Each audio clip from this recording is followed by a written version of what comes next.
Voyant son père sur le point d'être battu à mort, la jeune fille, maîtresse d'un art martial légendaire, ne put plus supporter cette scène. D'une seule paume, elle repoussa l'ennemi venu attaquer. À cet instant, la jeune fille cria d'une voix claire, « Lance, à moi !» Elle invoqua alors une lance gigantesque, la lance du dragon azur, pesant 50 000 tonnes. On la vit brandir l'arme avec aisance. Et d'un seul coup, elle vainquit le second fils du clan démoniaque, pourtant doté d'un talent divin. Ce n'est qu'à ce moment-là que la foule, terrorisée, se rendit compte, celle qu'il méprisait comme une bonne à rien, n'était autre que la sainte guerrière disparue depuis un siècle. Il s'avéra qu'un siècle auparavant, la sainte guerrière avait été envoyée pour éradiquer seuls les démons. Mais par négligence, elle fut frappée par la magie noire du chef des démons, provoquant la séparation de son âme de son corps. Son esprit s'était alors retrouvé, par erreur, dans le corps de l'une de ses descendantes. Un siècle plus tard, l'ancienne propriétaire de ce corps avait été poussée dans un bassin par une sœur et un frère rivaux, car elle avait le malheur d'aimer le prince héritier. Elle s'était alors évanouie par noyade, permettant à l'âme de la sainte guerrière de s'y loger par hasard. Cependant, la défunte avait laissé un problème de taille. Elle s'était inscrite à un grand tournoi d'arts martiaux prévu dans un mois. Et si elle perdait, tous les biens de sa famille seraient confisqués par le vainqueur.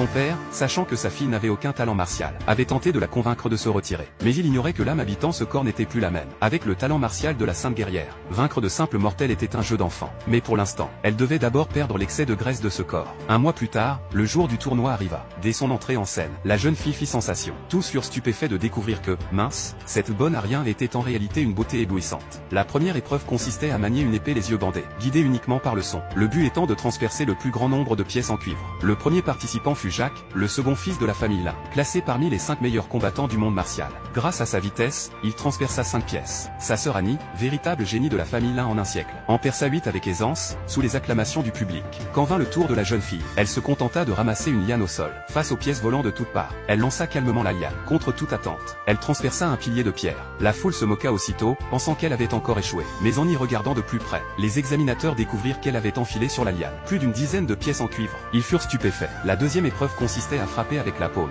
en utilisant son énergie interne pour faire jaillir un jet d'eau d'un grand chaudron. La hauteur du jet déterminait la puissance. Mais le chaudron contenait un seau maléfique, et pesait au moins 400 kg, pas si facile à manipuler. Jacques, de toute sa force, ne parvint qu'à faire jaillir un jet d'accent grave peine quelques centimètres, ce qui lui valut la mention au talent supérieur. Annie, elle, frappa d'un puissant coup de pied, provoquant un jet de plus de 3 mètres où elle obtint le rang au talent exceptionnel. Lorsque la jeune fille monta sur scène, elle ne fit qu'un léger geste du doigt. Aucune réaction apparente. La foule éclata de rire, convaincue qu'elle n'avait toujours aucun talent martial. Mais une seconde plus tard, le jet d'eau s'éleva à des milliers de mètres de hauteur, accompagné d'un dragon d'or surgissant du chaudron. Face à ce spectacle, la foule resta bouche bée. Cette prétendue bonne à rien était en fait une véritable experte.